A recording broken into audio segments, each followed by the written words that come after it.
So behind me is the Novoya Gazeta, which is a newspaper based in Moscow.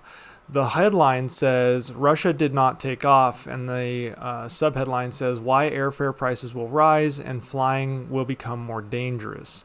And it's reporting on the sanctions that Russian aviation industry has experienced, and it's led to a rise in malfunctions and emergency landings, largely due to a lack of maintenance, technical support, and a severe shortage of spare parts. The newspaper says that the situation is causing a gradual deterioration of safety. Russian airlines, which heavily rely on Western-made aircraft like Boeing and Airbus, have been affected as technical supports and spare parts were cut off due to the war in Ukraine. Some spare parts are still accessible through what they call gray schemes, but they are slower and more expensive.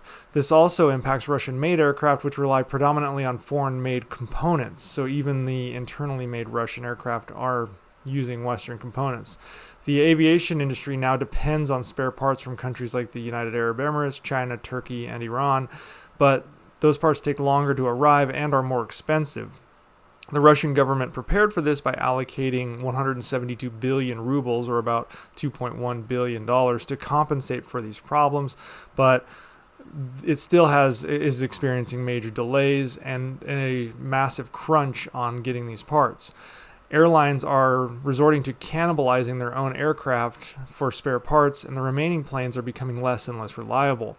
The increased cost is likely to be passed on to passengers, obviously, as always happens, with the potential for a 15 to 30% rise in domestic flight costs in Russia heading this summer, which, as we see the economy start to drop within Russia due to the sanctions, due to the labor shortages, those rising travel costs are just going to continue to crunch the travel industry within Russia.